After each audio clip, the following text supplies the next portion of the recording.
ये अपने भारत के लोग अब नारी को अपने बराबर नहीं मानते। हम सच कहते, हम नारी को बराबर नहीं मानते। एक बार क्लियर कर दूं, हम मूर्ति पूजक भी नहीं, हम भी नहीं है मूर्ति पूजक। हम हिंदू भी मूर्ति पूजक नहीं, हम मूर्ति की पूजा करते ही नहीं महाराज।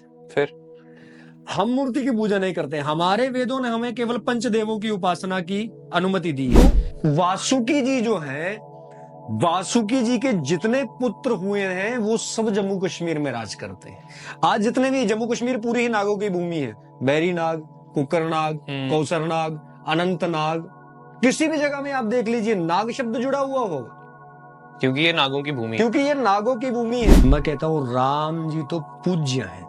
राम बनना आसान नहीं है, बन भी नहीं सकता कोई, लेकिन रावण भी बनना आसान नहीं है। रावण बनना भी असंभव है। यस्याग्रे द्राट द्राट डुट डुट ममलम टम टम टम टम टम तैलम तैलम तुतैलम कुकुकुकुकुकुमम कंक कंक कंस कंकम। सब जम्मू कश्मीर के लोग जानते हैं भगवान का विवाह चिनैनी में शुद्ध महादेव के आगे मानतलाई में हुआ। बिल्कुल। इस नाते देखा जाए तो पार्वती जी तो यहीं की है, हमारी बेटी है, बहन है, बुआ रानी है, तो शिव हमारे दामाद हुए। अरे हम सीधे भगवान के रिश्तेदार है भैया। जैसे हमारे पहाड़ों पर खास तौर पर सुक्खन बहुत मानी जाती है ना, बलि, भेड़ की बलि चढ़ाई जाती है। ये क्या मतलब सही है? क्या कई लोग जैसे आजकल तो बोलते हैं नहीं होना चाहिए, गलत है, और ये कब से होता आ रहा है? देखिए जो बलि प्रथा है ना, इसके बारे में जब मैंने बड़े बड़े विद्वानों से, संतों से, बुद्धिजीवियों से, इतिहासकारों से जब मैंने चर्चा करी, क्या आश्चर्य होगा। हमने उन्हीं पेड़ों को काटने से मना किया ना जो हमें नुकसान नहीं देते। पीपल 24 घंटे ऑक्सीजन देता है। तुलसी के आप बारे में जानेंगे तो मुझे इतना अपने आप पर विश्वास है, जो दर्शक भी तुलसी जी के बारे में जानेगा तो तुलसी के लिए उसके मन में ऐसी श्रद्धा जागृत हो जाएगी कि किसी भी पंथ मजहब को मानने वाला हो तुलसी जी को घर में लगाएगा। रावण जो वाद्य यंत्र बजाता था, जिसको रुद्र वीणा कहते हैं, आज भी 1 लाख संगीतकारों में एक आदमी बजा पाता है सिर्फ। आज पूरा जम्मू कश्मीर श्रीधर जी के परिवार का ऋणी है, जिनके कारण हमें माता वैष्णवी के दर्शन प्राप्त होते हैं, झलक मिल पाती है वहां भी। हम पिंडी होके भी झलक पा सकते हैं, दर्शन हम वहां भी नहीं कर सकते, और हम सोचते हैं वही माता हमारे बीच में रोज आ जाएगी। तो फिर ये क्या होती है माता? ये माता की जो सखियां हैं, चतुष्षष्ठी जोगिनी, 64 प्रकार की जो जोगिनियां हैं, ये माता की। मैंने बहुत सारे गुरुओं का नाम जो है वो ले रखा है, घर में गुरु को मानते हैं, उनका परिवार जो है गुरु जी को मानता है। सबके अलग अलग अपने रूल्स एंड रेगुलेशन होते हैं, पूजा के, पाठ के, सब चीजों के। तो ये गुरु का नाम लेना मतलब धर्म में मतलब हमारे सही है या गलत है? देखिए गुरु शब्द बहुत बड़ा शब्द है।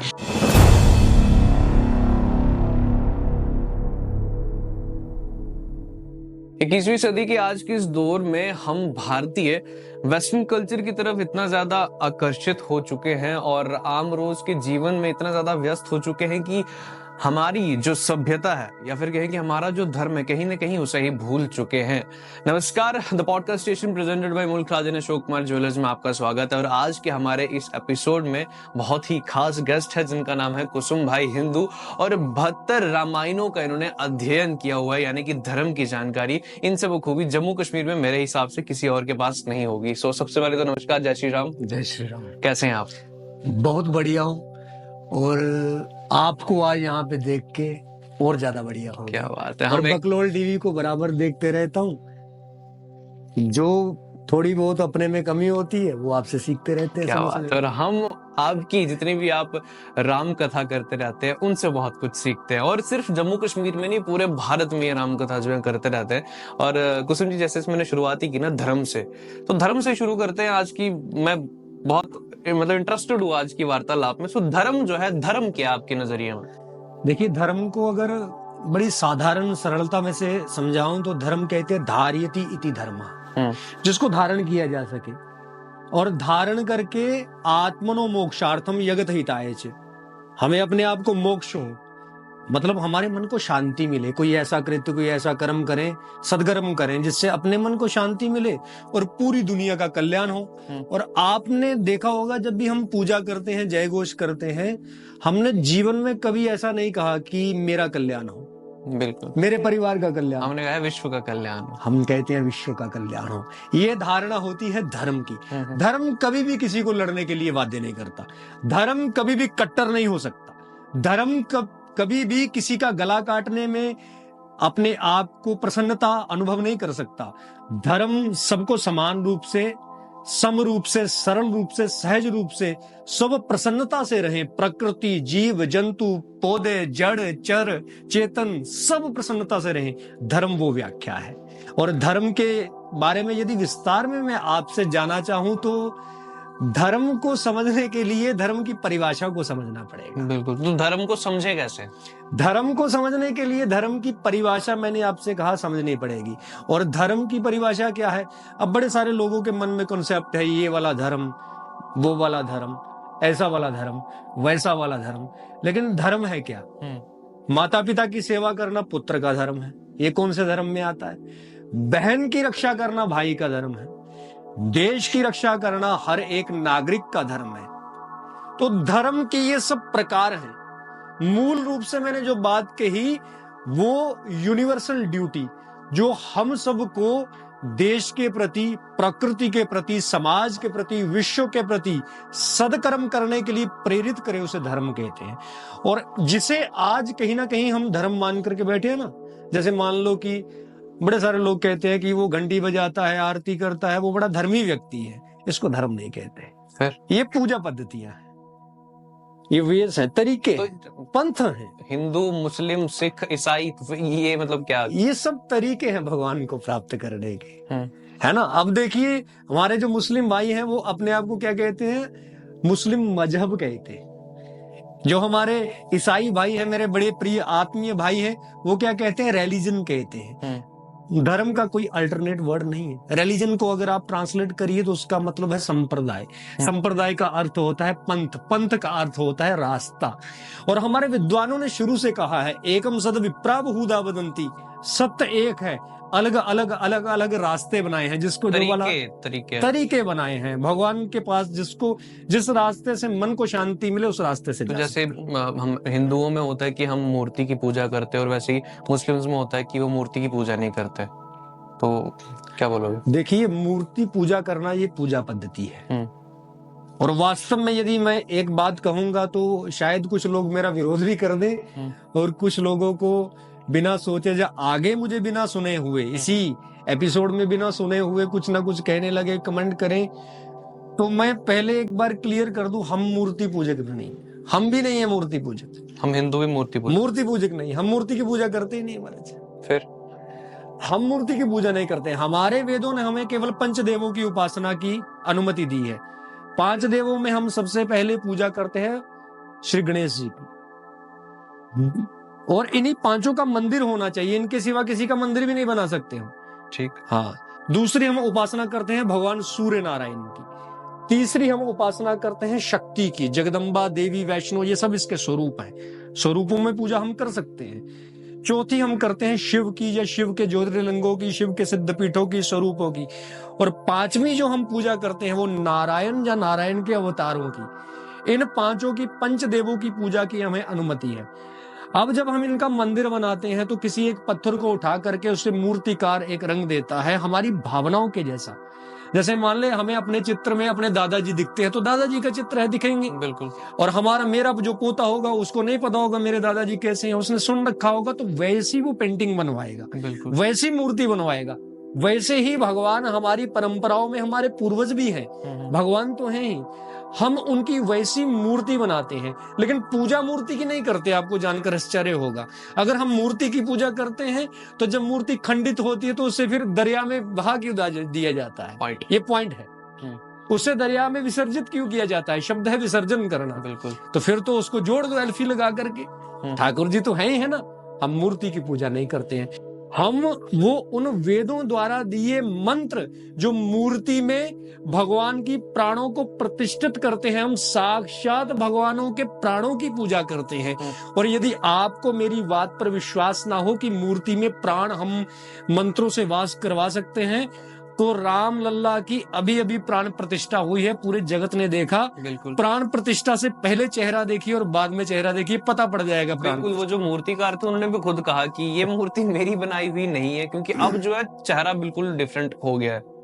तो ऐसा ही होता है। ऐसा ही होता है। हम भगवान के प्राणों की पूजा करते हैं। साक्षात पत्थर के बीच में भी भगवान को प्रतिष्ठित कर सकते हैं हम।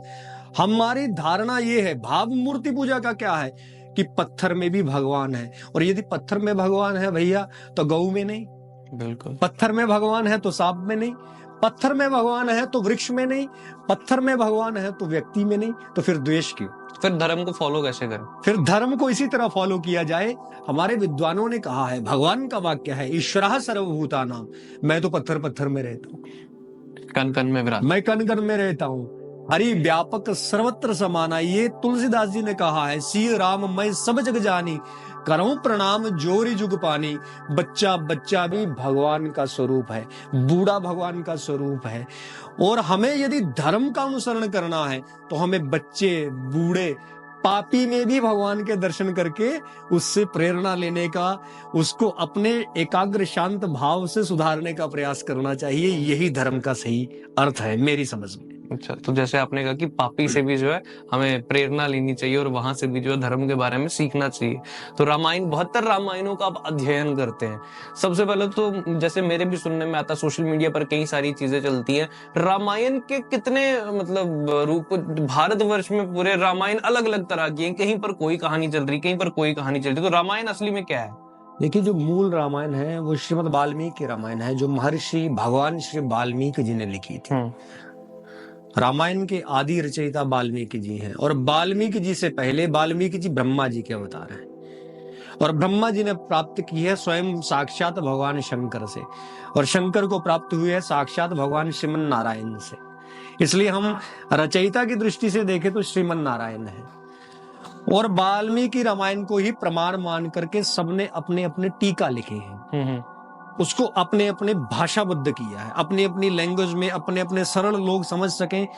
जैसी जैसी हमारी देश में स्थितियां आई, जैसे जैसे राजतंत्र आए, जैसी जैसी शासन आए, वैसी वैसी जन भाषाएं बनी, वैसी वैसी भाषाओं में उसको अपने अपने तरीके से भाषाबद्ध किया गया है। रचयिता को हम सबको नहीं बोल सकते, मतलब सारी रामायण जो वो असली नहीं है, उनको अपने असली है, सब असली है, लेकिन समय समय से भाषाबद्ध हुई। मूल सबका वाल्मीकि जी महाराज।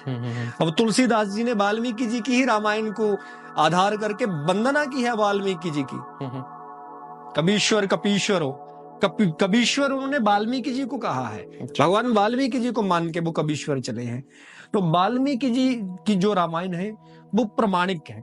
अब रामायण के बारे में अगर देखा जाए, बड़े सारे लोगों के मन में संशय आ जाता है कि रामायण शब्द आखिर है क्या। 2 शब्दों से बना है, राम और अयन से। अयन कहते हैं घर को, रामस्य अयनम, जहां राम रहते हैं उसको रामायण कहते हैं। और केवल राम ही नहीं, रमाया अयनम, राम के साथ रमन करने वाली सीता जी जहां रहती हैं उसको रामायण कहते हैं। और इन दोनों की कथा, अब मैं कथा शब्द को भी यदि कहूंगा तो बड़े सारे लोग नहीं जानते हैं, कथा कहने वाले भी बड़े सारे लोग नहीं जानते कि कथा का अर्थ है क्या। बड़े सारे लोग कहते हैं मैं कथा सुन के आया, लेकिन कथा का अर्थ आज तक परिभाषित नहीं कर पा रहे हैं। मैं उनसे निवेदन करूं, जैसे मैं भी अपने विद्वान गुरुजनों की सेवा में रहा हूं, डॉक्टर शिव प्रसाद रैना जी गुरु जी प्रसिद्ध ज्योतिषाचार्य हैं, अनेकों बार मुझे स्वाध्याय करवाते हैं, उनका आशीष रहता है। ऐसे गुरुजनों की शरण में जाओ जो उसके विद्वान हो, पारंगत हो, जो उसके विषय में जानते हो, जानकारी रखते हो। टीवी सीरियल पर देखने से रामायण का पता नहीं चलेगा। तो रामायण की जो कथा है, कथा का अर्थ ही यही है। कम थाप्यति थी कथा, कम कहते हैं ब्रह्म को, और थाप्यति जो हमारे मन में ब्रह्म की, भगवान की स्थापना कर दे उसको कथा कहते हैं। के ब्रह्मणी आस्था यया सा कथा, जो मन में ब्रह्म के प्रति, भगवान के प्रति आस्था को जागृत करे उसे कथा कहते हैं। और कथा में सुनने के आ जाते हैं इतिहास, और इतिहास का शब्द का अर्थ क्या है आज तक इतिहासकार नहीं कह पाते। इतिहास को यदि तोड़ा जाए 3 शब्दों में, इति ह आस, इति का अर्थ है ऐसा ही, ह का अर्थ है निश्चित रूप से, आस का अर्थ है हुआ था, निश्चित रूप से ऐसा ही हुआ था, जिसमें कोई संशय ना हो उसको कहते हैं इतिहास। और हम इतिहास के माध्यम से भगवान की लीलाओं को समाज के बीच में उतारते हैं ताकि लोग भगवान की तरह धर्म परायण बन सके। तो जैसे चलो इतिहास की बात, रामायण भी हमारा इतिहास है कहीं ना कहीं, है ना, इतिहास ग्रंथ है। तो जैसे कि रावण की बात आती है, दशहरा में हम जलाते हैं, लेकिन पूरे हिंदुस्तान में और खासतौर पर साउथ में कहीं पर कई सारे मंदिर है रावण के, जहाँ पे रावण की पूजा भी होती है। तो रावण की पूजा की जाए, रावण को जलाया जाए दशहरा के टाइम, मतलब ये क्या दो दो अलग अलग भाव हैं, ये क्या है? देखिए, रावण जो है वो कोई छोटा मोटा व्यक्ति नहीं है। आज हम सब लोग जो बिगड़ा हुआ उसको 1 मिनट में बोल देते हैं, "ये रावण की तरह हरकत करता है।" मैं कहता हूँ राम जी तो पूज्य है। राम बनना आसान नहीं है, बन भी नहीं सकता कोई। लेकिन रावण भी बनना आसान नहीं है, रावण बनना भी असंभव है। अगर हम राम की तरह बनना चाहते हैं, लेकिन तुम रावण की तरह भी नहीं बन सकते। रावण की तरह भी नहीं बन सकते। रावण को क्या समझते हो? रावण राम जी से हर एक बात में आगे है। कैसे? रावण जो है ब्रह्मा जी के पुत्र पुलस्त महर्षि, पुलस्त के पुत्र विशर्वण, विशर्वा का पुत्र रावण, रावण ब्रह्मा जी का पड़पोता है महाराज। वंश में सबसे बड़े वंश में पैदा हुआ है। ब्राह्मणों में पुलस्त वंशज है महाराज। और चारों वेदों शव दर्शनों का प्रकांड विद्वान कंठस्थ है। चारों वेदों का पाठ उसके मुख से निरंतर होता रहता है। बलवानों में महाबली है, जिसने अपनी भुजाओं से कैलाश पर्वत को शिव के समेत उठा लिया। और जिस समय शिव ने अपने अंगुष्ठ के पांव के अंगूठे से उस कैलाश को दबाया तो 1000 साल तक तो रावण की भुजाएं फंसी रही थी कैलाश। हाँ, 1000 साल। और रावण को छोटा मोटा नहीं। राम जी तो 13 वर्ष की आयु में विवाह, 12 वर्ष तक कनक भवन, 25 वर्ष के बाद 14 वर्ष का वनवास, लेकिन 13वें ही वर्ष में सीता जी का हरण हो जाना। 25 और 10, 35 और 3, 38 साल के रावण के सामने खड़े हैं, लेकिन रावण हजारों वर्षों का है और रावण के पड़पोते युद्ध कर रहे हैं। ऐसी भी मान्यता है अनेकों रामायणों में, रावण के पड़पोते युद्ध कर रहे हैं राम जी से। अच्छा। रावण राम जी में आयु में बड़ा है, विद्वता में बड़ा है, कुल में बड़ा है, शक्ति में बड़ा है, जिसने 9 ग्रहों को जीत करके बंधक बनाया है। रावण की यदि आप सुंदरकांड का अध्ययन करें ना, तो उमा न कछु कपि के अधिकाई, प्रभु प्रताप जो काल ही खाई। रावण ने मृत्यु को अपने गेट के ऊपर, जैसे हम आजकल कुत्ते को बांधते ना चेन लगा के, वैसे बांध रखा था, कोई भी आए तो भौंकना। रावण की जो वाटिका है उसमें महाराज जो इंद्र है वो माली का काम करता है, रावण के लिए फूलों के हार बना के लाता है। अच्छा। वरुण रावण के महलों में झाड़ू लगाता है, अग्नि रावण की रसोई बनाता है, और शनि की वक्र दृष्टि को सीधा करने के लिए रावण ने उसको उल्टा टांग के रखा है कि तू जमीन की तरफ देख, कभी लंका की तरफ मत देखना। वो था ये रावण किसी बात में राम जी से कम नहीं। अरे रावण महाराज, एक बार की मुझे बड़ा सुंदर प्रसंग याद आया। रावण का तो शिव तांडव सबने सुन रखा है, बड़ा फेमस है, जडाड़ वीगलज है ना, सब बड़ा फेमस है।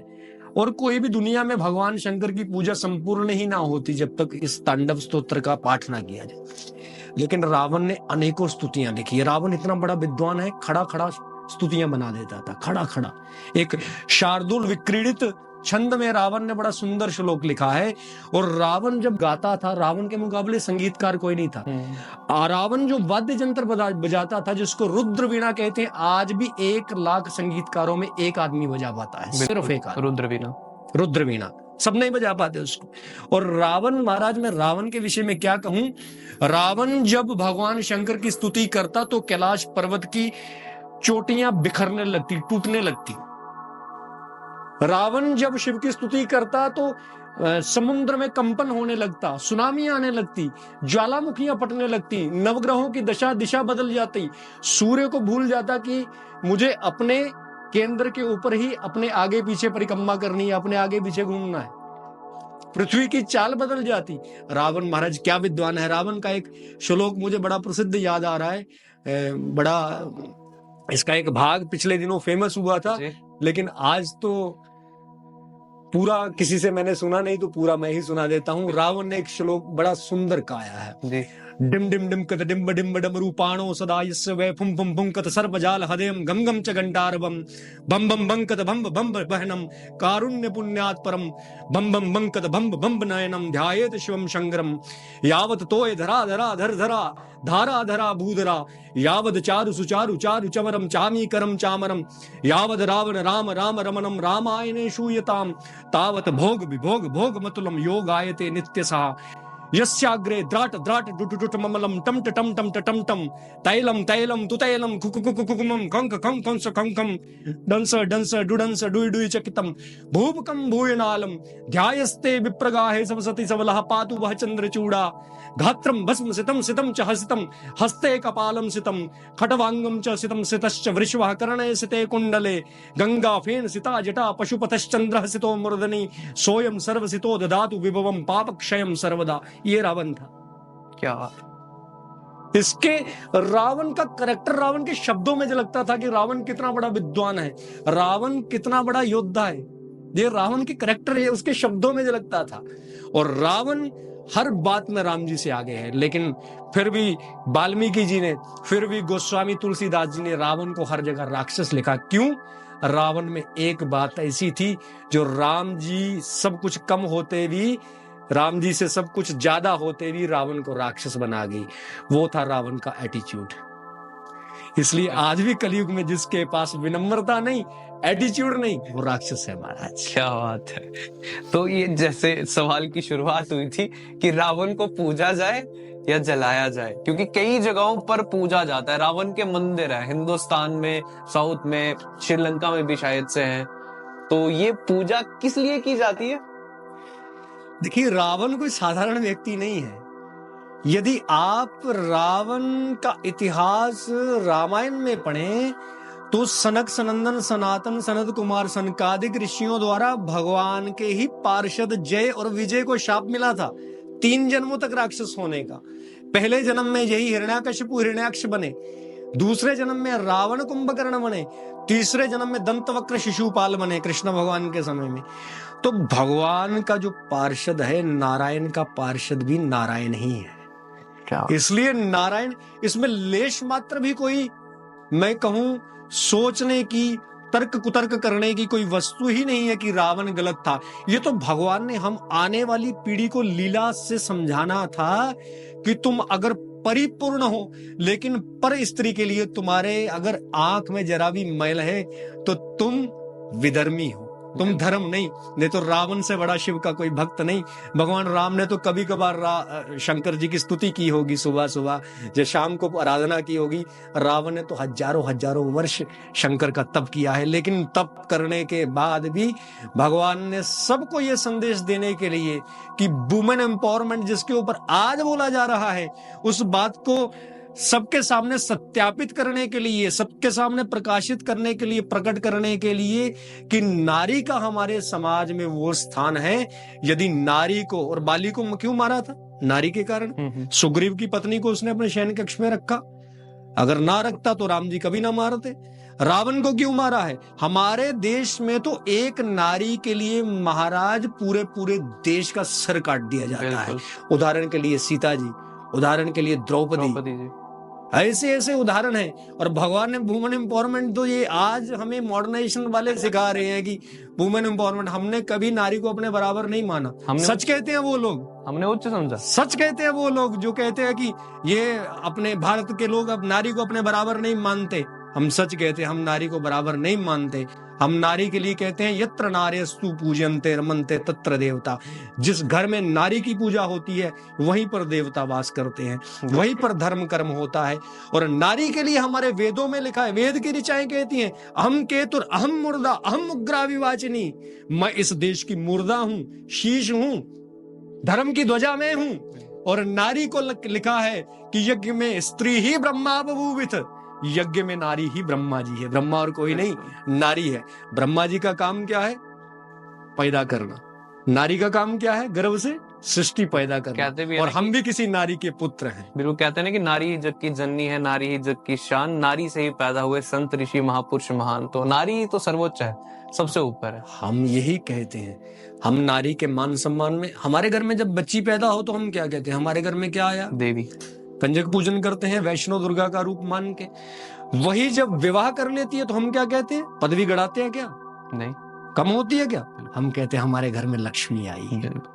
और वही जब माँ बनती है तो उसका सम्मान और बढ़ जाता है। हम माँ के आंचल के लिए, उसके आंचल पे किसी का यदि दृष्टि भी पड़ जाए हम मरने मारने को तैयार हो जाते हैं। वो जगदम्बा रूप मान बैठते हैं उस माँ को।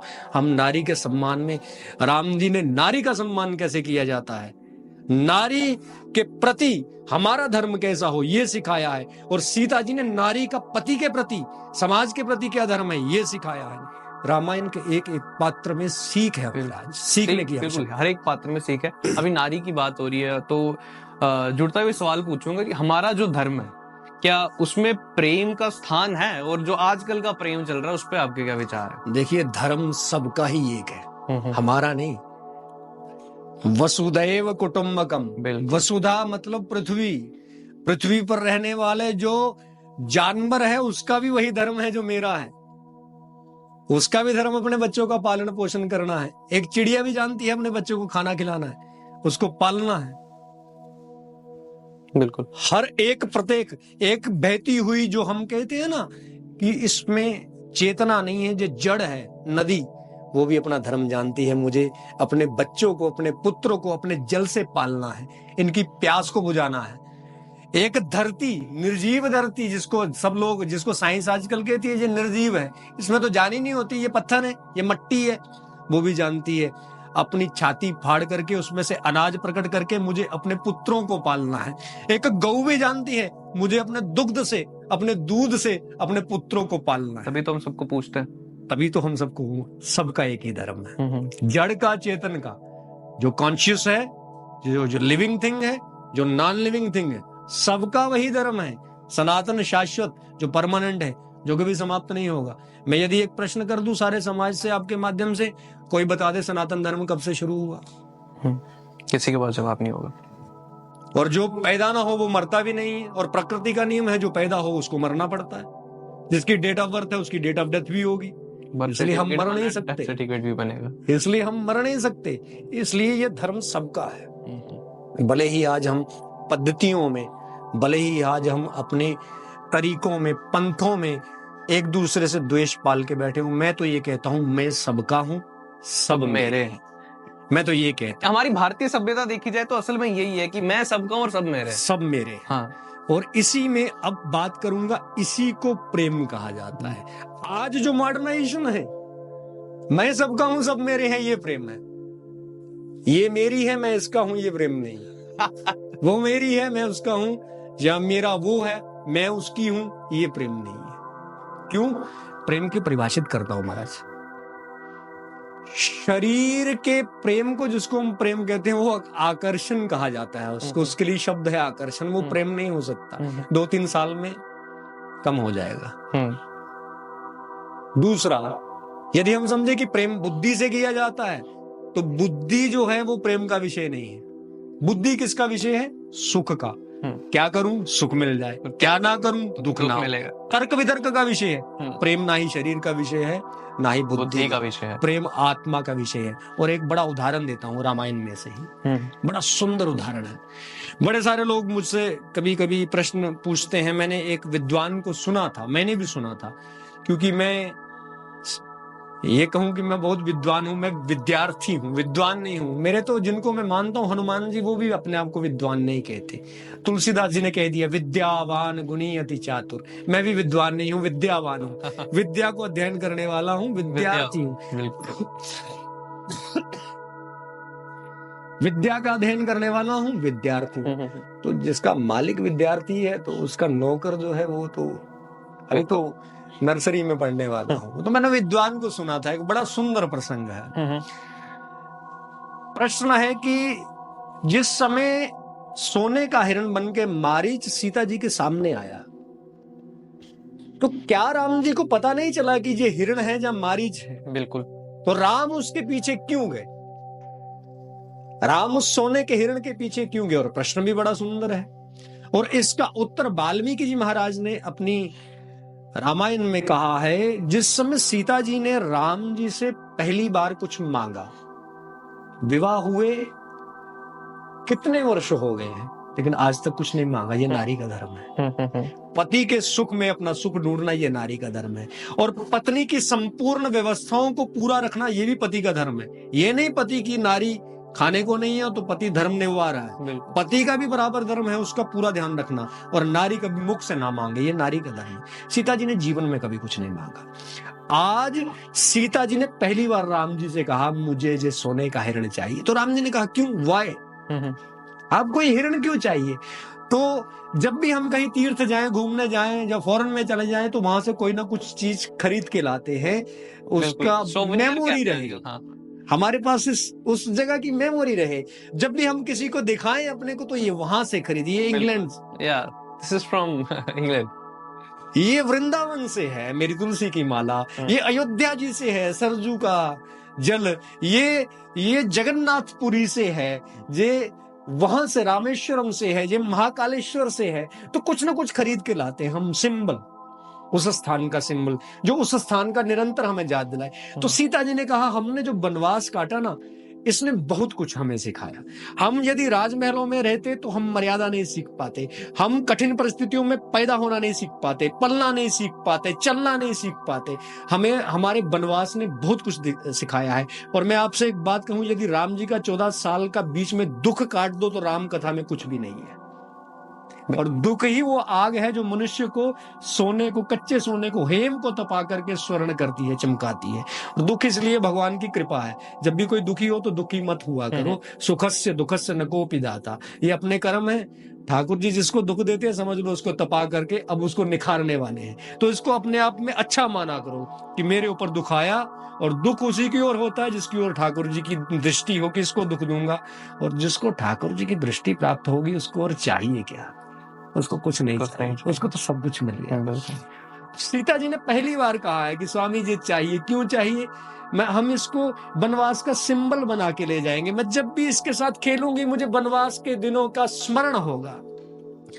अब राम जी मन में विचार करते हैं सीता जी को नारी की दृष्टि से रख करके समाज को प्रेरणा देने के लिए कि पहली बार सीता जी ने कुछ मांगा है। बीइंग ए हस्बैंड अपने आप में मन में विचार करते हैं, पहली बार सीता जी ने कुछ मांगा है, पहली बार मेरी प्राणवल्लभा ने, प्रियसी ने, प्रियतमा ने कुछ मांगा है, कैसे ना करूं। आज यदि मैंने इसको समझा दिया कि ये सोने का हिरण है, नहीं है, मारीच है, मान भी जाएंगे, ये चला जाएगा, लेकिन मन में दरार रहेगी, पहली बार मांगा कुछ मिला नहीं। पत्नियों के मन में रहता है, बिल्कुल, सुबह मांगा था ये वाला सूट, दिलवाया नहीं, पहली बार कुछ मांगा है, कैसे ना कर दूं। जानते हैं मारीच है, रावण हरण करके ले जाएगा, सीता जी का मेरे से वियोग हो जाएगा। प्रेम को समझना, यहाँ पे मेरा शरीर सीता जी के शरीर से, मेरी देह सीता जी की देह से दूर हो जाएगी, लेकिन मेरा मन सीता जी के मन से दूर ना हो कि मैंने पहली बार मेरे भगवान से कुछ मांगा, मेरे पति से इन्होंने एक बार भी नहीं सोचा, भागते हुए पीछे चले गए।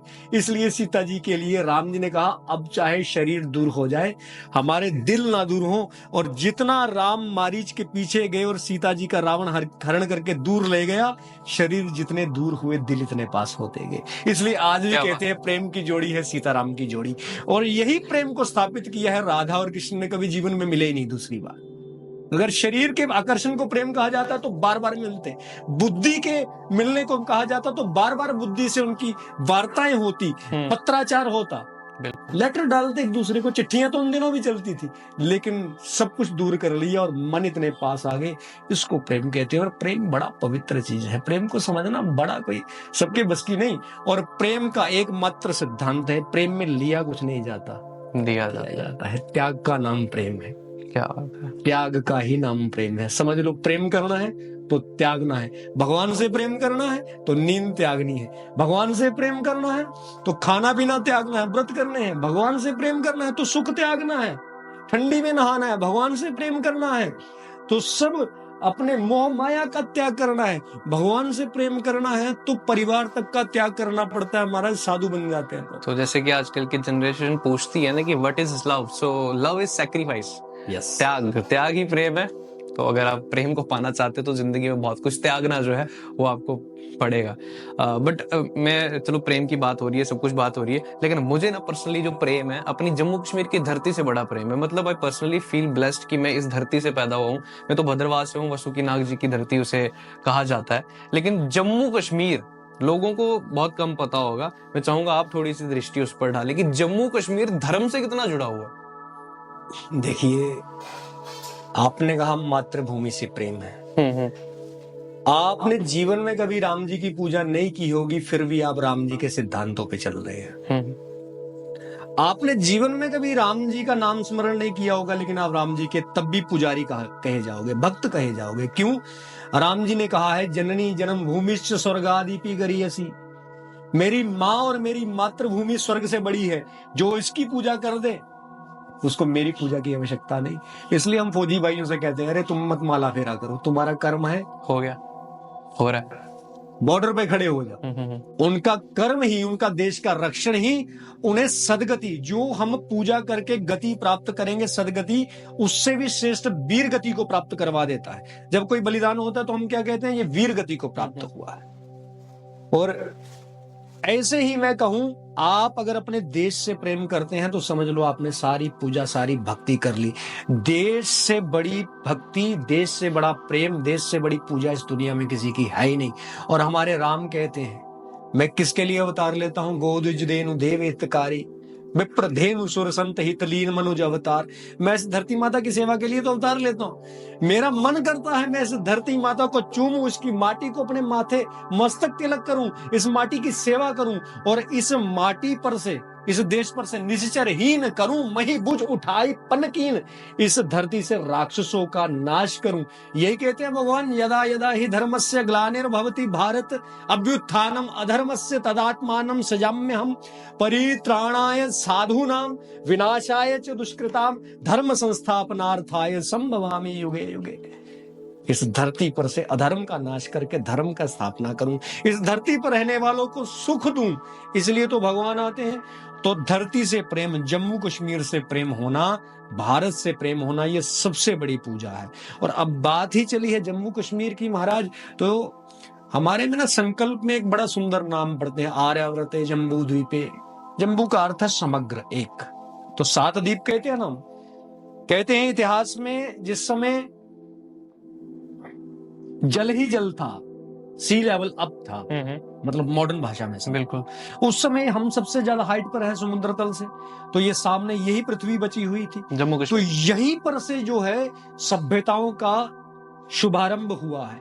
स्वर्ग जिसे कहे जाता है, सब देवता यहीं पे वास करते हैं। कश्यप जी की तपस्थली ये है, ये सब जानते हैं। कश्यप के ही पुत्र हैं सूर्य नारायण, अदिति और कश्यप के, इसलिए तो कहते हैं आदित्याय नमः। और ये जम्मू कश्मीर की यदि मैं बात करूं, तो आपने कहा मैं बासुकी नाग की भूमि से हूं। जम्मू कश्मीर की जो बात मैंने आपसे कही कि 5 जो नागों के वंश को मैं जानता हूं, प्रधान रूप से सब जानते हैं। पहले हो गए बासुकी नाग, जो भगवान शिव के गले का अलंकार है, गहना है, हार है, शोभायमान है। दूसरे हैं शेष नारायण, जिनको अनंत नाग भी कहा जाता है। अच्छा। तीसरे हैं पिंगला, चौथे करकोटक, 5वें तक्षक, जिन्होंने परीक्षित जी को भागवत जी में व्याख्यान आता है डसा था। तो वासुकी जी जो है, वासुकी जी के जितने पुत्र हुए हैं वो सब जम्मू कश्मीर में राज करते हैं। आज जितने भी, जम्मू कश्मीर पूरी ही नागों की भूमि है। बैरी नाग, कुकर नाग, कौसर नाग, अनंत नाग, किसी भी जगह में आप देख लीजिए नाग शब्द जुड़ा हुआ होगा, क्योंकि ये नागों की भूमि है। क्योंकि ये नागों की भूमि है। हमारे यहाँ पर नागों का राज रहा है, इसको नागलोक भी बोल सकते हैं। वैसे स्वर्ग तो है ही है, ये नागलोक भी है। शिव जी का विवाह भी तो यही हुआ है। मैं वही उसी विषय पे आने वाला था। इस जम्मू कश्मीर की इस पावन राज्य को कोई सामान्य साधारण समझने की तो भूल ही मत करें। आप यदि किसी धाम के, 4 धामों में किसी धाम के बाद 12 ज्योतिर्लिंग में किसी ज्योतिर्लिंग के, 51 शक्तिपीठों में किसी शक्तिपीठ के दर्शन नहीं किए हैं, मैं आपसे इतना मात्र कहता हूं, आप जम्मू कश्मीर की पावन रज को कभी माथे से लगा लीजिए, सब धामों का पुण्य आपको प्राप्त हो जाएगा। ऐसी पवित्रता इस जम्मू कश्मीर की रज में है। कश्यप जी की तपस्थली है, कश्यप जी के पुत्र हैं सूर्य नारायण। और क्या चाहिए, जहां पर विद्या का देवता पैदा हुआ हो, हमने विद्या के देवता को पैदा करवाया है। विद्या, विद्वान तो ये बड़ी छोटा सा शब्द है हमारे जम्मू कश्मीर के लोगों के लिए। आदि ग्रंथों की, रामायण मंजरी की, राजतरंगिणी की, कुंतक कलान ने यहाँ पर रचनाएं की हैं। यहाँ से सब शाखाएं विभाजित होकर के अन्य प्रांतों तक गई हैं, तब जाकर के विद्वानों को लिखने लायक, कहने लायक या समझाने लायक कुछ प्राप्त हो सका है। और इतना ही नहीं, जम्मू कश्मीर की भूमि कोई साधारण नहीं। जैसे हम वृंदावन में जाते हैं ना, तो सब कहते हैं हम राधा रानी के रिश्तेदार हैं, हम राधा रानी के सखा हैं, हम गोप ग्वाले गोपियां भगवान के सखा हैं, भगवान के रिश्तेदार हैं। अयोध्या जी में जाते हैं तो सब छाती ठोकते हैं हम राम जी के रिश्तेदार हैं। मिथिला में जाते हैं तो सब छाती ठोकते हैं हम सीता जी के रिश्तेदार हैं। वैसे ही यदि लोक मान्यताओं को हम देखें, मैं किसी के ऊपर कोई कटाक्ष नहीं कर रहा, अलग अलग प्रांतों में अलग अलग भाव हो सकता है, लेकिन भगवान का कोई कथन, कोई स्थान, कोई कथा गलत हो, इस बात का मैं खंडन करता हूं। क्योंकि रामायण सतकोटिये पारा, हरि अनंत, हरि कथा अनंता, भगवान के अनेकों करोड़ों अवतार हुए और करोड़ों कथाएं और करोड़ों स्थानों पर हुए हैं। उस दृष्टि से यदि हम देखें तो भगवान शिव से हमारी रिश्तेदारी है महाराज। मैंने ये कहा था पिछले दिनों, बड़ी वीडियो वायरल हुई मेरी, भगवान शिव से रिश्तेदारी कैसे। सब जम्मू कश्मीर के लोग जानते हैं भगवान का विवाह चिनैनी में शुद्ध महादेव के आगे मानतलाई में हुआ। बिल्कुल। इस नाते देखा जाए तो पार्वती जी तो यहीं की है, हमारी बेटी है, बहन है, बुआ रानी है, तो शिव हमारे दामाद हुए। अरे हम सीधे भगवान के रिश्तेदार है भैया। कृष्ण जी का भी तो यहाँ पे पीर को हुआ था। भगवान कृष्ण का जो विवाह हुआ है जामवंती जी के साथ, जामवंत की पुत्री, और जो 27 दिनों तक मणि के लिए युद्ध लड़ा गया वो पीरखों में जम्मू में स्थान है, तो जामवंती जी की तो यहीं की थी। अगर हम माने, हम मानने वाले नहीं, हम निभाने वाले लोग हैं, और निभाते हुए रिश्ते को कहते हैं। जामवंती भी हमारी बहन थी और कृष्ण भी हमारा दामाद है। और जामवंती का पुत्र ही था सांब, जिसने दुर्वासा ऋषि से मजाक किया था पेट पर कपड़ा बांध के कि बेटा होगा कि बेटा बेटी। उसी सांब के नाम पे तो सांबा है भाई। अच्छा, उसी सांब के नाम पे सांबा है। भगवान के रिश्तेदारों की ये सब चली आ रही है, क्रम चला रहा है। हमारा रिश्ता छोटा मोटा नहीं है। ये मत कहें कि हम केवल किसी व्यक्ति विशेष के नाम से ही हम जाने जाते हैं ना, हम तो भगवान के नाम से जाने जाते हैं। और याद होगा आपको, भगवान राम ने वैष्णो देवी वैष्णवी को वचन दिया है। जब वैष्णवी ने तपस्या करके राम जी से कहा मैं आपसे विवाह करना चाहती हूं, तो राम जी ने कहा त्रेता युग में मैं केवल सीता जी का ही पति बनूंगा, क्योंकि मर्यादा पुरुषोत्तम हूं। लेकिन जब कलयुग आएगा तो मैं उत्तर प्रदेश के संबल नाम के ग्राम में कल के रूप में अवतार ग्रहण करूंगा, तब मैं तुमसे विवाह करने आऊंगा। और तब से वो यहाँ पर श्रीधर ब्राह्मण के घर में प्रकट होकर हमारे यहाँ की बेटी बनकर यहीं पर त्रिकूटा पर्वतों में तप कर रही है। इस नाते देखा जाए तो जिस भगवान का अवतार होना है, अभी होना है, वो पहले से हमारा रिश्तेदार बन के बैठा हो। तो मतलब जम्मू कश्मीर की धरती कोई आम नहीं, देवताओं के साथ और भगवान के साथ हमारा बहुत से संबंध है। देखो भैया, जिसने जम्मू कश्मीर में जन्म पा लिया ना, स्वर्ग तो पैदा होते ही मिल गया। बिल्कुल, इस बात की गारंटी में है। कोई माने या ना माने, जो जम्मू कश्मीर में पैदा हो गया इस धरा पर, जिसका रिश्ता ही भगवान से हो गया, तो उसे मोक्ष क्यों ना मिलेगा।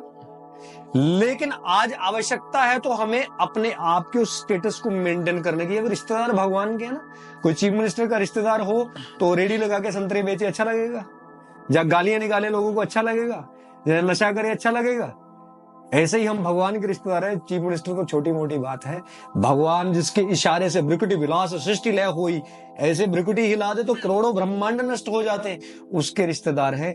तो मैं ये निवेदन करना चाहता हूं जम्मू कश्मीर के सब वासियों से, सब जिसमें सब मत पंथ संप्रदाय मजहब रिलीजन के लोग हैं, सबसे निवेदन करूं, आप सब उस ब्रह्म के, जिसको आप अलग अलग नामों से उच्चारण करते हो, कोई अपने भाषा के अनुसार कुछ कहता है, कोई कुछ कहता है, जैसे हम भगवान ईश्वर ब्रह्म कहते हैं, हम जो भगवान के रिश्तेदार हैं, तो कम से कम इस मान में, स्वाभिमान में जीना सीख जाओ।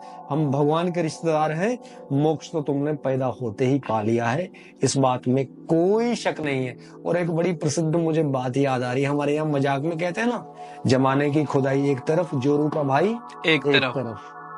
तो भगवान का जो साला है, जो भगवान का साला है, अब सोच ही लो, उसकी और जमराज या जमदूत दृष्टि डाल जाएंगे, मरना थोड़ी है उसके जीजा से। ऐसी ये भावना है। आपने जैसे नशे की बात की ना यहाँ पर, कि जम्मू कश्मीर के वासियों को भी अपील करना चाहूंगा, नशे से जुड़ता हुआ एक सवाल मुझे याद आया। शराब जो है कई मंदिरों पे चढ़ाई जाती है। भैरव बाबा के मंदिर, जैसे माँ बगलामुखी का मंदिर है, वहां पे भी भैरव बाबा जी की मूर्ति, वहां पर भी शराब चढ़ाई जाती है। तो ये क्या मान्यता, और ये शराब चढ़ाना सही है या गलत है?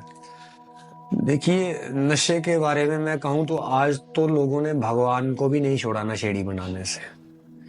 मैंने बड़े सारे मोटरसाइकिल पे, गाड़ियों पे जब एक पोस्टर देखता हूँ भगवान शिव को ऐसे करके चिलम पकड़े, बिल्कुल, शिव जी को भी बताया। नशे के साथ जोड़ा जाता है। बिल्कुल बिल्कुल। मैंने जहां जहां भगवान शंकर का वर्णन आता है, क्योंकि मुझे पिछले दिनों श्री शिवखोड़ी शाइन बोर्ड में बड़ा सुंदर स्थान है, कभी मैं निवेदन करूंगा आपके चैनल से भी, और मैं यह कहूं तो भक्त के नाते, किसी और नाते नहीं, एक भक्त के नाते, जहां भगवान शिव और माता पार्वती आज भी साक्षात मूर्तिमान स्वरूप में विराजमान है, इस नाते उनकी प्रमोशन भी करना चाहता हूं कि आप सब लोग शिवखोड़ी एक बार जाइए अवश्य।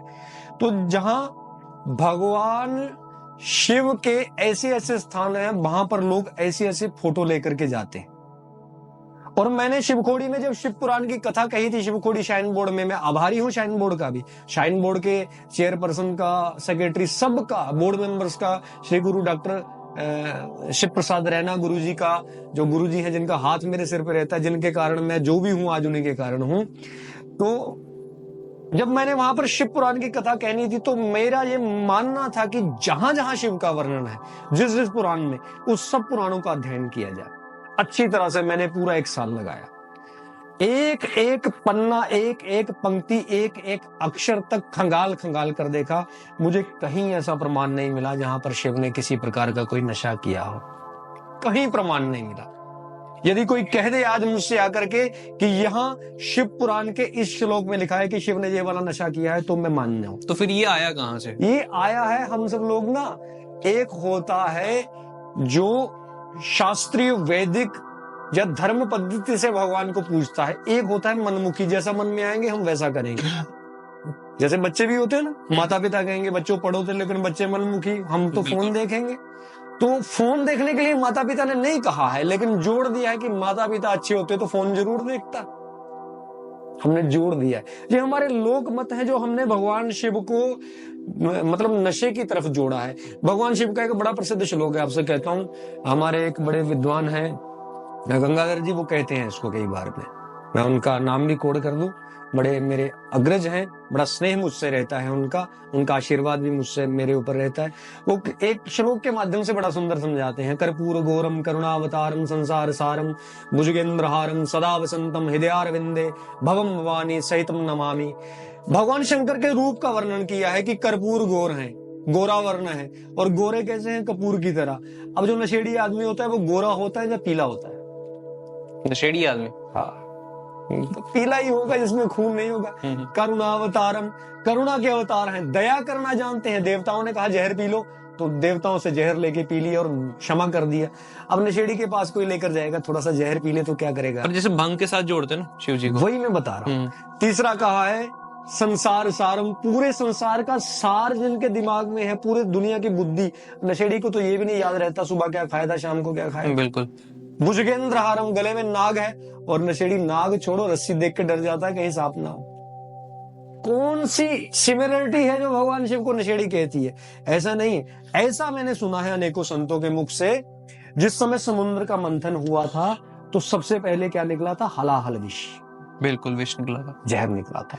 उस विष से पूरी दुनिया जलने लगी, पूरी दुनिया समाप्त होने लगी। तब सब देवताओं ने जाकर शिव से प्रार्थना करी है कि आप इस जहर को ग्रहण करिए, क्योंकि आप ही दुनिया की रक्षा कर सकते हो।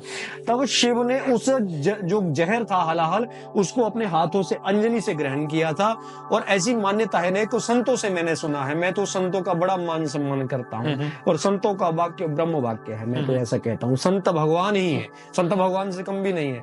तो संतों ने कहा है कि कुछ बूंदे उसकी जो है जहर की, वो धरती पर गिरी, उन्हीं से जो आग, भांग, धतूरा जैसे नशीले और विष भयंकर पदार्थ, जो जैसे जिसको जो आजकल खतरनाक नशे हैं, ये सब प्रकट हुए इनके पौधे। तब शिव ने इन सब से हमारी रक्षा की। लेकिन सबके मन में ग्लानि थी कि हम शिव को बहुत हमने गलत कर दिया, कहीं पार्वती जी क्रोधित ना हो जाए। शिव का शरीर तपने लगा महाराज, और जब शिव का शरीर तपने लगा तब सब देवता डर गए, और सब देवताओं ने समुद्र से जल ले लेकर के पानी शिव के तपते हुए शरीर पर डालना शुरू किया। जैसे हम जब ज्यादा टेम्परेचर में आ जाए, बुखार हो तो शरीर तपता है, तो क्या करते हैं? Cold bandage. पानी की पट्टियां करते ठंडे पानी की, सबने शिव के ऊपर ठंडा जल डालना शुरू किया। उसी दिन से जल चढ़ाया जाता है। हे शिव, जिनके मन में भाव है तुम मेरे पिता हो, तुम्हें आज भी इस जहर से तपन होती होगी, कष्ट होता होगा, ये लो मेरा जल। ये मैं मेरा भाव है, पुत्र का भाव है, मेरे पिता को कोई कष्ट ना हो, इसलिए हम जल अर्पण करते हैं महाराज। और वहीं पर हमने दूसरी तरफ क्या किया, उस हलाल विष से उत्पन्न ये वनस्पतियां, जहर, नशीले पदार्थ जैसे भांग, आग, धतूरा आपने नाम लिया, ये सब हम ले जाकर के शिव को चढ़ाते हैं। क्यों? हे भगवान, ये वही हलाहल विष है जिससे तुमने इस संसार की रक्षा की। आज यही विकार बनकर हमारे समाज को ग्रसित कर रहे हैं, हमारे देश को खोखला कर रहे हैं, हमारी युवा पीढ़ी को नष्ट कर रहे हैं। तुम आज भी इन सबको स्वीकार करके हम सबको निर्मल करो, हम सबको विकारों से रहित करो। तो ये मतलब भावना का विषय है, खाने का नहीं है। शिव जी ने कभी भांग का बिल्कुल नहीं किया, मान ही नहीं सकता। लेकिन कई भजन भी बने ना कि जैसे गोरा ने पीजली हरी हरी मेहंदी, बोले ने पीजली पंगड़ियों। बिल्कुल गलत है। आप जान सकते हो शिव कभी नाचा होगा? शिव नाचता है, शिव तांडव करता है, नाचता नहीं है। और तांडव का अर्थ क्या है? नृत्य है। तांडव तो तब किया जाता है जब प्रलय करनी। हम कहते हैं ना, जो आदमी जो तलवार लेके पूरे मोहल्ले में निकला हो तो कहते हैं ये क्या तांडव कर दिया इसने, सबको डरा दिया। तो तांडव को नृत्य समझते हैं क्या? और शिव गोरा जी के साथ नृत्य करेंगे? शिव गोरा जी के साथ नृत्य नहीं, शिव गोरा जी के साथ कथा करते हैं अमरनाथ जी में आकर के भागवत की। और शिव गोरा जी को ये बतलाते हैं कि भगवान क्या है, भक्ति क्या है, भक्त क्या है, गुरु क्या है। भक्त भक्ति भगवंत गुरु नाभा गोस्वामी जी ने लिखा है, बड़ा सुंदर, चतुर नाम वपु एक। शिव तो भगवान हमारे दामाद कहने, हमारे जमाई राजा कहने, हमारे ठाकुर कहने, शिव तो इस दुनिया को ठाकुर जी के प्रति लीलाओं का दर्शन करवाते हैं। और शिव ही इस दुनिया में सबसे पहले कथा वक्ता है। जो हम झूठा कथा वक्ता का लेवल लगा के चलते हैं ना, पहले कथा वक्ता कौन थे? पहले कथा वक्ता भगवान शिव है। हम सब लोग उनकी नकल लेकर के चलने वाले हैं, बस हम नकलची हैं, इससे ज्यादा कुछ नहीं। मैं अपने आप को कुछ नहीं मानता हूँ। सब संत हैं, सब वक्ता मेरे पूज्य हैं, आराध्य हैं, सबके श्री चरणों में मैं प्रणाम करता हूँ।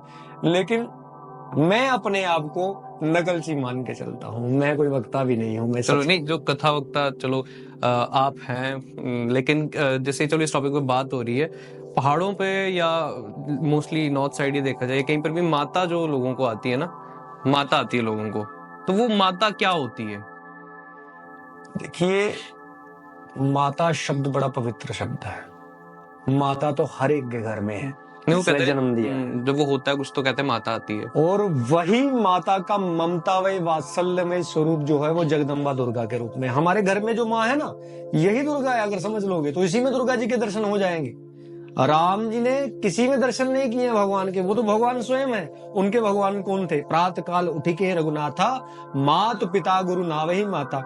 गुरु, माता और पिता सुबह उठते सबसे पहले इनके चरणों में प्रणाम करते, इनके चरणों की वंदना करते, इनकी चरणों की पूजा करते। जय राम जी का नित्य का कर्म था। सबसे पहले तो माता वही है, सबसे पहले तो हमारे पिता वही हैं, भगवान वही हैं। राम जी ने हमें सिखाया है। जो बाहर में जो माता आज आती है, मैं आपसे निवेदन करूं, मैं किसी की भावना को आहत नहीं करना चाहता। माता इतनी पवित्र है, हम जैसे नीच मनुष्य के बीच में कभी आ नहीं सकती। आप कल्पना करके देखिए, जिस माता के लिए श्रीधर जी को कितना तप करना पड़ा था तब जाकर के, और एक जन्म का नहीं है, जन्मों जन्मों की तपस्या है श्रीधर जी की। आज पूरा जम्मू कश्मीर श्रीधर जी के परिवार का ऋणी है, जिनके कारण हमें माता वैष्णवी के दर्शन प्राप्त होते हैं, झलक मिल पाती है वहां भी। हम पिंडियों के भी झलक पा सकते हैं, दर्शन हम वहां भी नहीं कर सकते। और हम सोचते हैं वही माता हमारे बीच में रोज आ जाएगी।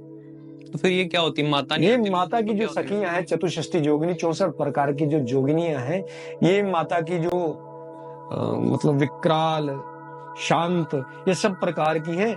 जहां जहां कह ले तो positive waves, negative waves, environment की अगर साइंटिफिक वे से समझे तो ये सब वही है। माँ बहुत पवित्र है। इस टाइम पे जैसे माता आती है, जैसे कि कहते हैं कि माता आती है, तो वो जो बोलते हैं या कहते हैं वो सब सच होता है या क्या रहता है वो सब? देखिए, इसका कोई प्रमाण ही नहीं है। अगर हम धार्मिक ग्रंथों में देखें, ऐतिहासिक ग्रंथों में देखें, तो इसका कहीं कोई प्रमाण नहीं है। रामायण में कभी किसी को माता नहीं आई, हाँ, शिव पुराण में कहीं किसी को माता नहीं आई, भागवत जी में कहीं किसी को माता नहीं आई।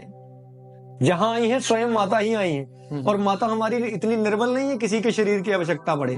माता ने तो जब प्रकट होना होगा स्वयं अपने शरीर से प्रकट होंगी, क्योंकि सब शरीर ही उनके हैं बनाए हुए, वो उधार के शरीर में थोड़ी आएंगी। तो मेरा कहने का भाव ये है कि ध्यानु भगत ने सिर काट के दे दिया, तब भी माता जी के दर्शन बड़े दुर्गमता से, बड़ी कठिनाई से प्राप्त हुए। माता इतनी सस्ती वस्तु नहीं है कि सब में आ जाएगी। माता तो लाखों लाखों जन्मों से जो तपस्या कर रहे हैं, जन्म लेकर के फिर माँ की तपस्या, फिर मरना, फिर जन्म लेना, उनको आज तक वो भी तपस्या लाखों वर्षों की इसलिए करते हैं कि माँ की एक झलक मिल जाए। एक झलक के लिए सिर्फ तपस्या है। जितने सिद्ध हैं किस लिए पूजा कर रहे हैं? चलिए, तो मतलब वो माता नहीं आती, वो माता नहीं के है। स्वरूप। हाँ, वो चतुष्षष्ठी जोगिनी है। वो जोगिनियों में हम उनको गिनती कर सकते हैं। जहाँ तो हमारे डुग्गर प्रदेश में एक और बात कही जाती है कि उनमें वरुण देव, जलबीर जिसको कहा जाता है, वो नाचता है। वो ऐसा मैंने सुन रखा है। इस बात का मैं विशेषज्ञ नहीं हूं, लेकिन प्रामाणिकता से अगर कोई बात किसको कहना चाहे कि माता आती है, तो कोई इस बात को सिद्ध नहीं कर सकता, क्योंकि हम वही मानते हैं जो हमारे वेदों ने कही है। जो वेद को माने वही सनातनी है, जो वेद को नहीं माने वो सनातनी नहीं है। अच्छा, जैसे आजकल ना बहुत सारे लोग हैं जिन्होंने बहुत सारे गुरुओं का नाम जो है वो ले रखा है, घर में गुरु को मानते हैं, उनका परिवार जो है गुरु जी को मानता है। सबके अलग अलग अपने रूल्स एंड रेगुलेशन होते हैं, पूजा के, पाठ के, सब चीजों के। तो ये गुरु का नाम लेना मतलब धर्म में, मतलब हमारे सही है या गलत है?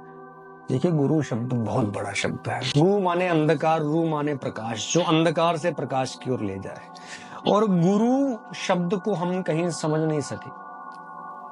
गुरु जो है वो गोविंद और भक्त के बीच में एक सेतु का, एक ब्रिज का काम करता है। इतना ही काम है गुरु। गुरु गोविंद से मिलाने का काम करता है बस।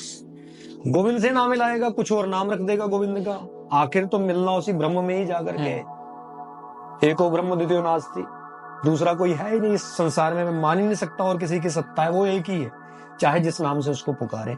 और नाम से पुकारने में क्या है, जैसे आप सौरभ जी हैं, तो मैंने आपको आते ही कहा आओ मेरे भाई। आपकी माता जी भाई थोड़ी कहती होंगी, वो क्या कहती हैं? आओ मेरे बेटा। बिल्कुल। आपकी बहन भाई, आपकी पत्नी आपको भाई कहेगी कि नहीं। ऐसे ही हम सब लोग, भगवान वो एक ही है। हम अलग अलग अपने संबोधन दे रहे हैं। जो जो हम अपना रिश्ता चाहते हैं उससे हमने वो रिश्ता उसको अपना दिया है। तो है वो एक ही, वो ब्रह्म कोई दूसरा है नहीं। पर ये गुरुओं का नाम लेना वो, हाँ, वो सही है गलत? तो इसमें जो गुरु हमें संचालित करके, सुव्यवस्थित करके, एक व्यवस्थित मार्ग पर हमें ले जाता है, ट्रैकलेस होने से रोकता है, हमें ट्रैक पर चढ़ाता है, वो गुरु है। एक परंपरा से जब जोड़ता है कोई गुरु, तो उस परंपरा के नियमों को मानना पड़ता है, अनुशासन को मानना पड़ता है।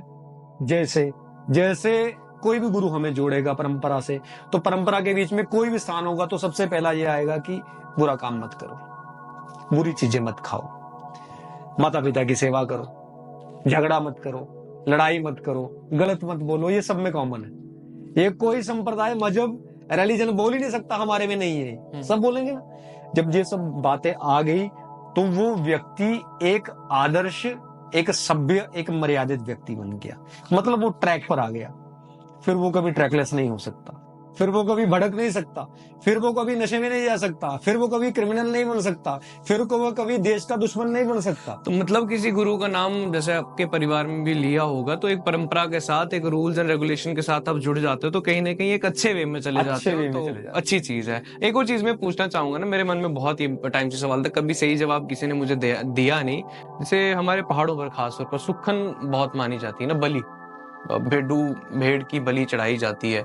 ये क्या मतलब सही है क्या? कई लोग जैसे आजकल तो बोलते हैं नहीं होना चाहिए, गलत है। और ये कब से होता आ रहा है? देखिए, जो बलि प्रथा है ना, इसके बारे में जब मैंने बड़े बड़े विद्वानों से, संतों से, बुद्धिजीवियों से, इतिहासकारों से जब मैंने चर्चा करी, तो सब में से जो निष्कर्ष निकला वो ये निकला, जिस समय हमारे भारत ने शस्त्र का त्याग करके अहिंसा को ही अपना धर्म मान लिया, उस समय बाहर के आक्रांताओं ने, कुछ अफगानिस्तान से है, आप सब जानते हैं, मुझे नाम लेने की आवश्यकता नहीं है, और आजकल नाम खूब चर्चा में भी है। जब ये भारत में आए तो तब हमारे भारत ने अहिंसा को ही धर्म मान लिया था और शस्त्रों का त्याग कर दिया था।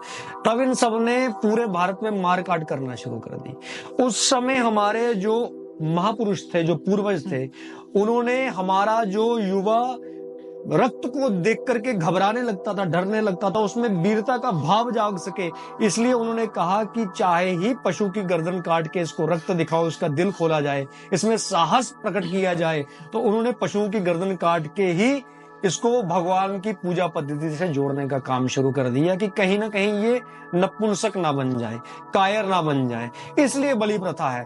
अन्यथा कोई धर्म ग्रंथ ऐसा नहीं है हमारा जिसमें बलि प्रथा का उल्लेख हो। बलि दी जाती है जी, वो बलि दी जाती है, मैं नहीं कहता, बलि दी जाती है अहम की, बलि दी जाती है, बलि दी जाती है अहंकार की, अभिमान की, बलि दी जाती है, बलि दी जाती है मोह की, बलि दी जाती है काम की, बलि दी जाती है वासना की। ये बलि देने योग्य। मतलब एक टाइम आया था ऐसा। एक ना वेस्टर्नाइजेशन को थोड़ा सा लेकर मैं आखिरी सवाल आपसे पूछना चाहूंगा कि वेस्टर्नाइजेशन जो आज कल्चर हो रहा है उसको लेकर आपका क्या कहना है? जैसे कि आजकल के लोग हर चीज को लेकर सवाल पूछते हैं, खासतौर पर युवा की, हाँ आपने फास्ट रखना है तो क्यों रखना है, खासतौर पर जो चीजें धर्म के साथ जुड़ी हुई है वो। देखो, जो सनातन है ना, ये पूरा वैज्ञानिक है, साइंटिफिक है। अगर सनातन को समझना है ना, तो यदि आपने साइंस पढ़ी है, केमिस्ट्री फिजिक्स ये पढ़ी है, तो सनातन एकदम में समझ में आ जाएगा, और इनसे भिन्न नहीं है, ये सब सनातन में से निकली है। हम कहते हैं ट्रिग्नोमेट्री, त्रिकोणमत्ती कहते हैं इसको, संस्कृत का शब्द है। मदर कहते हैं ना, मात्र से निकला है, ब्रदर कहते हैं ना, भ्रातृ से निकला है। ये तो फिल्मों में भी सुना है आपने, मैं भी उनकी भाषा बोल रहा हूं। ऐसा नहीं है, जितना भी इस वेस्टर्न जगत ने आज प्राप्त किया है गत 200-250 वर्षों में, ये कहां से प्राप्त किया इन्होंने? आप जानते हैं, हमारे देश में एक व्यक्ति आया था जर्मन मूल का, नाम था मैक्स मूलर। यहां पर रख के अंग्रेजों ने उसको संस्कृत सिखाई। संस्कृत सीखने के बाद उसने हमारे धर्म ग्रंथों को यहां पर चोरी करके जहाजों के जहाज भर करके उसने विदेशों में ले जाना शुरू किया। हमारे धर्म ग्रंथों को पढ़ करने के बाद उसको कॉन्सेप्ट आने लगे, ये हो सकता है, ये करना चाहिए, ये करना चाहिए। अब हम कहते हैं कि जहाज जो बनाया था राइट ब्रदर्स ने, हाँ ऐसा ही। तो रावण जिस जहाज पे चलता था वो किसने बनाया था? पुष्पक विमान, वो भी तो जहाज था ना। मतलब हमें कल्पना थी, जिस चीज की कल्पना हो इसका मतलब वो एग्जिस्ट करती है। आपको अगर डर की कल्पना है तो डर है, किसी के ऊपर अगर चोरी का इल्जाम लगा है तो कुछ ना कुछ है, उसका एग्जिस्टेंस है, इस बात से हम मना नहीं कर सकते।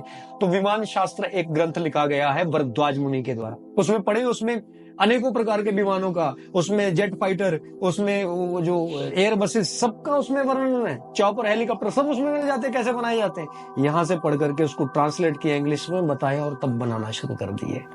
इसका एक उदाहरण देता हूं, वृक्षों में प्राण होते हैं, और जो सिग्नल का जो सिस्टम चला था ये जगदीश चंद्र बसु ने, लेकिन मार्कोनी को दिया। अब जाकर के पश्चाताप हुआ जगदीश चंद्र बसु की थीसिस देख के, अब फिर से उनको दिया इसका प्राइज। ऐसा ही हमारे साथ हुआ है।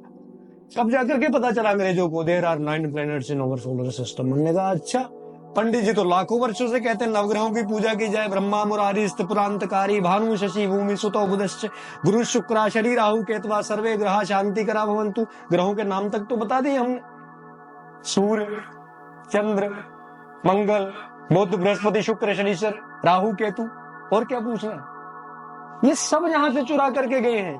आज मैं आपको जान करके आश्चर्य होगा, तुलसी जी का जो साइंटिफिक नेम है ओकिमम टेनिफ्लोरम से बोलते हैं उसको, कॉमन नेम है होली वैसे। और तुलसी जी में क्या एक ऐसा अद्भुत चीज है, विलक्षणता है।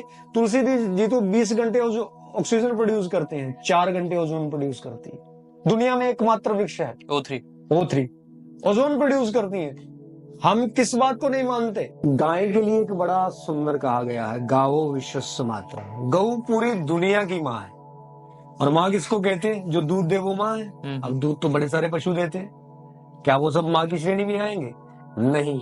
गाय को माँ इसलिए कहा जाता है क्योंकि गऊ के दूध में ममता है। गऊ का दूध पीने वाला कभी दुष्ट प्रवृत्ति का नहीं होता, और भैंस का दूध पीने वाला कभी शांत प्रवृत्ति का नहीं होता। ना विश्वास हो, अपने एक बच्चे को गऊ का दूध पिलाओ, एक को भैंस का पिलाओ, देखना दोनों में से क्रोधी कौन है। अच्छा, हाँ।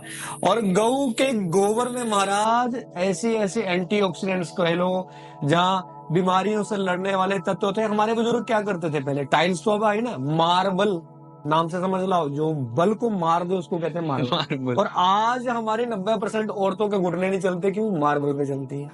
बल ही मर गया है। हमारे बुजुर्गों ने हमारे लिए क्या बनाया था? नीचे गोबर का लेप कर, दीवार गोबर का, हाँ, दीवारों पे गोबर का लेप होता था। और जब जब गोबर का लेप होता था, हमारे घर में बीमारी नहीं थी।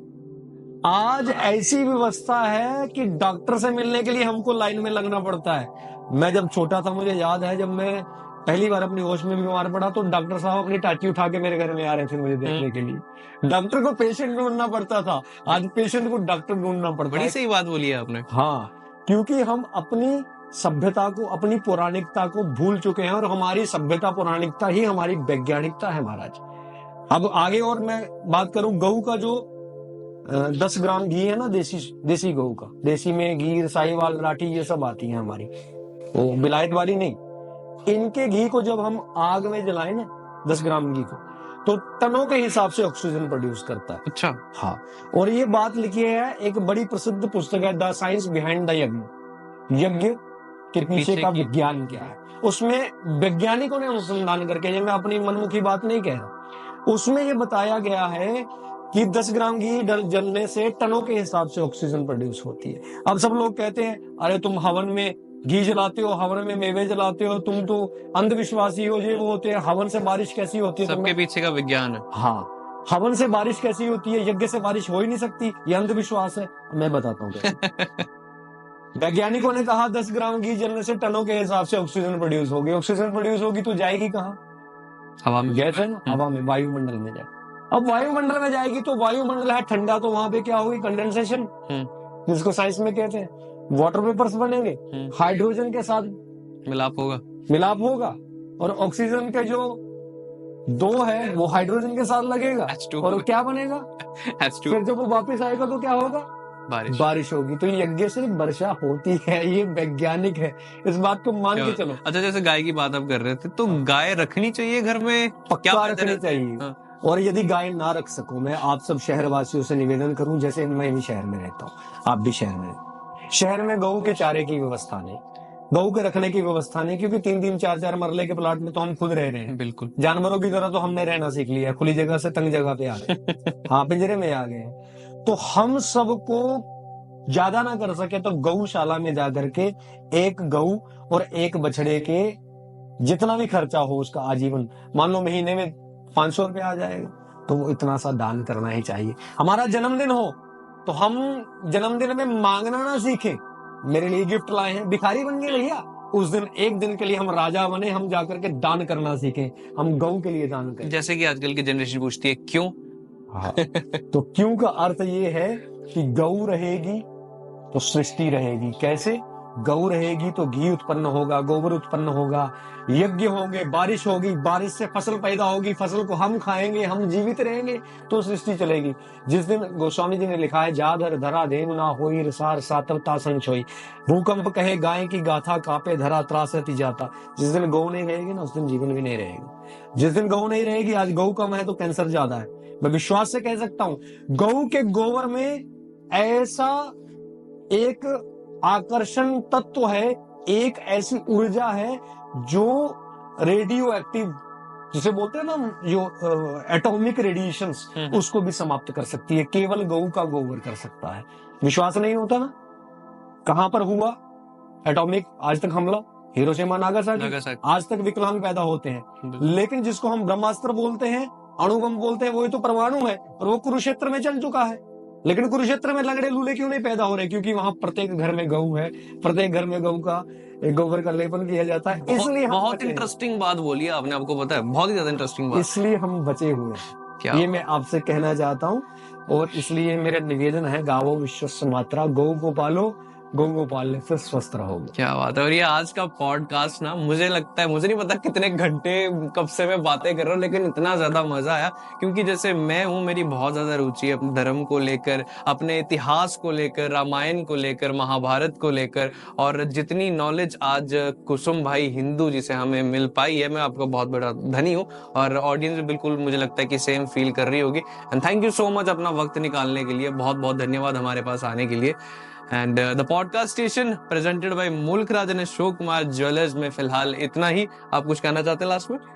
अंत में मैं यही कहना चाहता हूँ, मैं खुद बकलोल टीवी का दर्शक हूँ, और जिस समय सौरभ जी की शुरुआत हुई थी ना, मैं उस समय से सौरभ जी को जानता हूँ, और ठाकुर जी की बड़ी कृपा हुई है, सौरभ जी आज जहाँ है, और मेरा विश्वास है 1 साल के बाद सौरभ जी बॉलीवुड में अरे होस्ट करते हुए मिलेंगे। ऐसे ही कोई बहुत प्रभु बड़ा की कृपा नेता रहेगी। अभिनेता बैठा हुआ होगा और मैं टीवी पे बैठ के देखूंगा। ये मेरी शुभकामनाएं। बट आपके साथ आज का ये पॉडकास्ट मेरी लाइफ का मतलब सबसे अच्छे पॉडकास्ट में से एक था। बहुत बहुत धन्यवाद। आपका आशीर्वाद है, जब तक आशीर्वाद हम पे यूं ही बना रहे। फिलहाल के लिए धन्यवाद। ठीक है।